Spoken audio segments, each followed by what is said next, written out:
Hello সৌরজগতের বন্ধুরা, প্রশ্নটা শুনলে পাগলামো মনে হতে পারে, অবিশ্বাস্য তো বটেই। কেউ কেউ বলতে পারেন এসব আজগুবি প্রশ্নের কোনো মানে হয়। তবে বিজ্ঞানীরা তো কোনো প্রশ্নকে আজগুবি বলে উড়িয়ে দেন না। তারা খুব যত্ন করে হিসাব কষে ঘেঁটে দেখেন ঘটনাটা কি। আপনাদের সবাইকে স্বাগতম আজকের এই পর্বে। এই প্রশ্নটি নিয়েও তারা তাই করেছেন। প্রশ্নটি মজার, আমরা কি কোনো কৃষ্ণ গহ্বরের ভেতরে রয়েছি? প্রশ্নটা বোঝার জন্য কৃষ্ণ গহ্বর কি তা জানা প্রয়োজন। কিন্তু বিজ্ঞান চর্চার ফলে কৃষ্ণ গহ্বর সবারই পরিচিত। তবু সহজ ও অতি সরল করে একটুখানি বলে নেওয়া যাক। আসলে মৃত নক্ষত্র নিজের ভরের মহাকর্ষীয় আকর্ষণ বা টানে সংকুচিত হয়ে চুপসে গেছে নিজের ওপরেই। ফলে এর ভেতরে স্থানকাল এত বেশি বেঁকে গিয়েছে যে জিনিসটা পরিণত হয়েছে তলাবিহীন কুয়ায়। এই কুয়ার মধ্যে কিছু পড়লে তা আর সেখান থেকে বেরিয়ে আসতে পারে না। প্রচণ্ড মহাকর্ষ তাকে ভেতরেই আটকে রাখে, আলো পালাতে পারে না সেখান থেকে। সহজ কথায় এই হলো কৃষ্ণ গহ্বর। এখন এর আকৃতি, আকার, ধরন, ধারণ কিংবা এর ভেতরে যে স্থানকালের রেখা উল্টে যায়, এরকম আরও অনেক বিষয়ের কথা আপনার মাথায় আসতেই পারে। ছোট্ট এসব ভিডিওর মাধ্যমে এসব জটিলতা একটু এড়িয়ে যায়। প্রশ্নটি নিয়ে বিজ্ঞানীরা ভেবেছেন।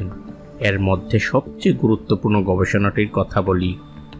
দৃশ্যমান মহাবিশ্বে আমরা যে পরিমাণ ভর ও শক্তি দেখি, সে পরিমাণ ভর শক্তির একটি কৃষ্ণ গহ্বরের আকার কতটা বড় হতে পারে তা হিসাব করে দেখেছেন বিজ্ঞানীরা।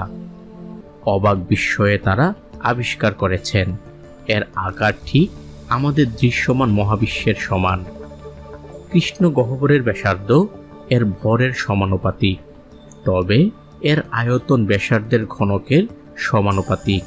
ফলে কৃষ্ণ গহ্বরের ভর যত বেশি হয়, এর ঘনত্ব হয় তত কম। কাজেই মহাবিশ্বের দৃশ্যমান ব্যাসার্ধের সমান একটি কৃষ্ণ গহ্বরের ঘনত্ব ততটা হওয়ার কথা। দৃশ্যমান মহাবিশ্বের ঘনত্বের গড় মান সেরকমই। আমাদের মহাবিশ্বের সঙ্গে কৃষ্ণ গহ্বরের আরও কিছু মিল রয়েছে। যেমন আমরা যদি মহাবিশ্বের বিস্তৃতি বা প্রসারণ উল্টেভাবে হিসাব করি, অর্থাৎ প্রসারণের দিক উল্টে দেই, তাহলে দেখব এটি কোনো একটি বিন্দু বা পরম বিন্দু থেকে প্রসারিত হতে শুরু করেছে। মহাবিশ্বের এই পরম বিন্দুটি ঠিক কৃষ্ণ গহ্বরের কেন্দ্রের বিন্দুর মতোই। কৃষ্ণ গহ্বরের সব ভর যেমন এই বিন্দুতে জমা হয়ে থাকে, মহাবিশ্বের সব ভরই তেমনি সেই একটি বিন্দুতে জমা হয়েছিল। এই বিন্দুটিকে কৃষ্ণ গহ্বরের কেন্দ্র হোক বা মহাবিশ্বের সেই সূচনা বিন্দুটি, এর ঘনত্ব, তাপমাত্রা ও শক্তি এত বেশি যে পদার্থবিজ্ঞানের সব সূত্র এখানে ভেঙে পড়ে।